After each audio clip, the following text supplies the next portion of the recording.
Very interesting. Burmese Ghouls go for their best comfortable strategy. Bren Esports, teams have been noticing that if they go for a marksman jungle, they have a hard time. But right now, they're trying to prove us wrong. Going in towards the Land of Dawn. This is the very first game in the upper brackets, and it will be Burmese Ghouls taking on Bren Esports in Game 1. Bren Esports, they are just going for this certain setup on the mid lane. They actually go for the 1-3-1, and they try to poke as much as possible. And looking at it, BG, they won't really back down. I don't think they will, and again, it's going to be a contestant for mid lane. Level 2 is always going to be, a little bit nicer when you go for these invades, but just keep your eyes on the directions of the buffs here. I think this is a purple start for Bren Esports. It's Carl TZ, and this might not be, the best position for Bren Esports because it's actually Flap TZ on the Basha jumping in. And they actually punish this. Look at that two-man Jit Kundo, and they are forced out.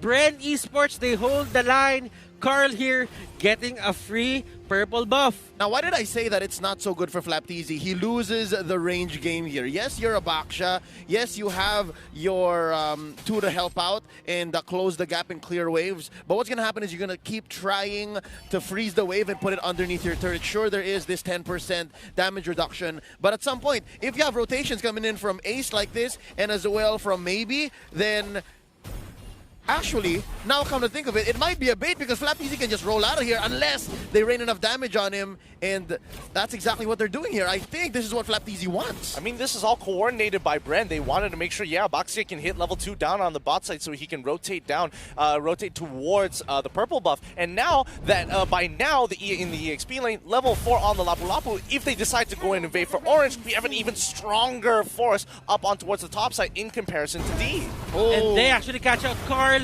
but there is the trade that is going to be favoring the side of Burmese Ghouls. Rebo here forced out of his lane. He tried to help, but he wasn't there in time. Oh boy, I mean, first blood already given over, but it could be more. Right now, Lusty just trying to size up his man. And as we've said, the first turtle is going to be important for this game. Burmese Ghouls, they take it. The question is, how much can they push this lead? I love the counterplay between Burmese Ghouls' heavy invade and then neutralized by how Flap TZ was kind of baiting the lower part of the map. And right now, it's Rebo who has to answer to Maybe and the laning Yuzhong on D. Now, the question is how far can Burmese Ghouls take this advantage? It'll really come down to how much they bear down on Carl TZ. And Carl TZ, again, I think this is the right thing to do for him. Stick to the buff, stick to farming, and then wait for the perfect time to actually come out. And yeah, just do this, blazing the waves away, and then just rotate back into the orange, back into the purple, take your camps, and then slowly but surely, maybe in the mid game, find your power spike after your second or even your first core item. I don't know. Maybe he's here. Maybe he's here. He's trying to get Carl. Carl, will he back down? No, he won't push back to the turret. Not to the reach. But there is going to be a punish and a step in the right direction for Bren Esports if they want to stop the aggression coming out for Burmese Ghouls. I mean, you hate to see it, but D, he's going to try even more here. And he tries to go for few, but Carl will be his next target, and he really tried to go for that. Really tried to get the extra HP that comes out from killing that buff. And that's going to be another kill for the side of Burmese Ghouls. Salt in the wound. You take down Carl. You get his allies as well. That was what? A 2-for-1 plus the orange. And Kid is just overstaying his welcome. They're starting to cut the lanes now. Looking low, this Matilda. Nice knock-up though. Lusty is going to be in trouble. Oh, he flickers out, wastes it, get destroyed by D. And Flap TZ is left alone here. It's not looking good for Bren Esports. Flap TZ trying to defend this. Few, on the other hand, is helping him, but they will take the first turret of the game. Bren Esports here, they are falling to the pressure that is being given by the side of Burmese Ghouls. Turtle cam now up, and Turtle is up. Yep, I mean, what are they going to do in this point of time? It's just been a back and forth, though. I do question that Call TZ. What the heck were you trying to do there? You knew he had the execute, kind of like, you were kind of gambling there, and I don't think moves like that is going to be beneficial in the long term, but let's see how that is going to change. Maybe getting caught out. He gets stunned. Flap really just trying to help. And as you can see, Bren Esports, they're putting a lot of their resources, putting a lot of help into just Carltese just getting that buff. They really needed that for their side, and they're trying to make ends meet. At the end of the day, Burmese Ghouls, they still have the lead. It's come to the point where it's just one tank you're trying to block the way, make space for Carltese. It's actually two. That's Flapteasy and Lusty, and right now it looks like they're going for the turtle, and they're just buying time now. Flapteasy at half health. Oh! Lusty gets blown up! Lusty can't fight that break. D going for Few. Few has the flicker, and another turtle going to the side of the Burmese Ghouls. They really know the early game, and they're punishing Bren Esports for picking a mid-game spike hero. Oh man, they're just running them down one by one, and Bren, now that he's got to try to do something about And this. another kill! Burmese Ghouls! They just go at it. They're not letting Bren Esports breathe. Honestly, does anybody remember what KZP said about this? Because when they said Burmese Ghouls are great at first turtle, and if they can snowball off of this, they're kind of getting those vibes here right now. And looking at it, Carl just got his Raptor Machete 6 minutes in.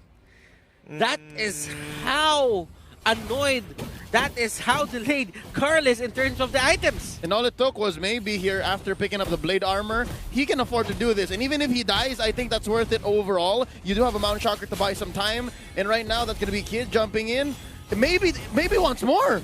And maybe he's not backing down. Even if you have the Valor, even if you have the Baksha, they are not gonna stop annoying Carltese because this is the strategy that they went for. Maybe here is the next target. Blazing Duet will get thrown out. He doesn't have the spell. He doesn't have the skill to get over that wall. But right now, Burmese Ghouls, they're just clobbering at Bren Esports. Rebo here trying to get away. He uses Flicker. Lusty can't find the opening and can't find the perfect way of the dragon so that they can stop Burmese Ghouls from just entering their jungle. What is happening here? Burmese Ghouls is choosing the right place at the right time to fight. They are just pincering Bren Esports almost every single fight. What this feels like is a death by 1,000 cuts. Ooh. I know that we're at 7 minutes in, and slowly but surely, Burmese Ghouls, they're choking out Bren Esports. Now we're looking for that mid-game spike, right? We're looking for Carltese to actually build more than just his Raptor Machete. We're looking for him to pop that Blazing Duet into 2 or 3 softies and then just call it a day, snowball into maybe a wipeout. But they're just not finding that window. It seems like Bren Esports, it's like their inner clock, their timing is also pretty off. And maybe here giving information to the side of Burmese Ghouls that they are taking the Lord. D will try to go for the enemy team here, and that is going to be Few in the middle of everything. Flapteasy trying to control the fight. There is the Mountain Shocker hitting multiple people here, and Kid just going in with the Matilda, and they get punished once again. 4 for 1. 4 for 1. Like, come on.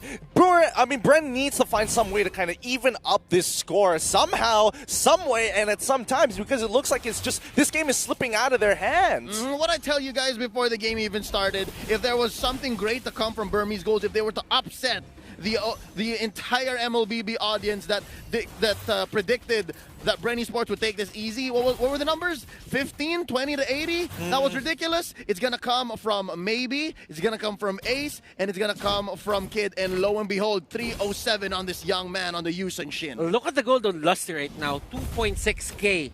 Hilda has 3.7. He doesn't have enough items to just tank up the shots that are coming here from the side of Burmese Ghouls. He has a lot to think about. He has the Matilda, he has the Lunox, and he even has a Hilda that's at 6 stacks. That's going to hurt. It really does, and not to mention that Few as well. Like, he's been struggling to get ahead. He really needs like at least 1 to 2 complete items to really start being able to push them back. And I think more importantly so is that D has a very good idea. He sees Few, he's going to target whoever Few is going to be nearest to, because at the end of the day, that Black Dragon form doesn't get affected by the searing torrents. There's only so much push you can do against a big black dragon. Actually, with this skin, it's silver. But slowly but surely, Burmese Ghouls taking control of the map. There is no more outer turrets for the Bren Esports side of things. And yeah, this is a slow choke. First Lord coming up here, and there's a very small chance for contestation. Lord Cam shows that the Lord is now up. And Bren Esports, they are forced to stay in base. Technically, Carl TZ right now is just getting the scraps that are reaching their base. The Lord is going to be the next target here for the side of Burmese Ghouls. They're setting it up right now. Maybe just stack it up. Ruby DD, and maybe they're going in. Flicker. He really just wanted to go for the way of the dragon, but right now Carl TZ going in with a blazing duet. And look at the damage output. Order of Brilliance is there. Yuzhong with the monster kill. They get caught out. Flap, he's not as tanky as you think. Burmese Ghouls, they're just controlling this game. Yeah, I definitely think Bren underestimated how much damage that that Ruby DD had in the bank. I mean, he's 1-0-7. Doesn't look like a big deal, but my goodness. They're just trying to clear the waves. Do not let Burmese Ghouls just take your turrets as much as possible. Just hold the lanes. Now, Burmese Ghouls, they're not really going for the Lord as of now. They might just want to wait until they get to 12-minute mark so that they get the Luminous Lord, but that doesn't seem to be the case because right now they're just going for it. No time to waste here. Again, once you get Lord the first time around, your siege minions get enhanced. So if you're choking your opponent out, if you're taking the time to wrap around them, choke out the resources, take everything away you can from Carl TZ. Hey, even the small camp right here, D's not cutting any corners, he's just taking everything he can, then all the more you should go for level 1 Lord. Don't waste any time. Yeah, I mean, look at this lead. This is the biggest lead we've ever seen here at M2. It is a 13K goal deficit for Bren. There's literally nothing they can do at this point. Every single fight, Burmese Ghouls will have full control. Ace just needs one more item for the item lock, and here's the siege. Black Dragon form is there. Bren, they know that they have to give this up. Mountain Shocker spots out every single one of them. Flap gets caught out outside the base. He uses that roll to just get out of the way, and all lanes here are pushing to the side of Burmese Ghouls. The Lord might be down, but it did its job. It took down the inhibitor turret here for the side of Bren Esports. And relatively no cost too. No lives, nothing. Like, no trades. They choked in Bren Esports, they kept them in, cordoned them off in their own from behind, not even a chance for Carl TZ. The pop, the blazing duet, and they are looking for the finish. Ladies and gentlemen, the Burmese Ghouls are not wasting any time. No, Rebo is the last man standing. Burmese Ghouls take a 12-minute game versus Bren Esports. Burmese Ghouls at match point. Wow. Wow, that has to be one of the fastest games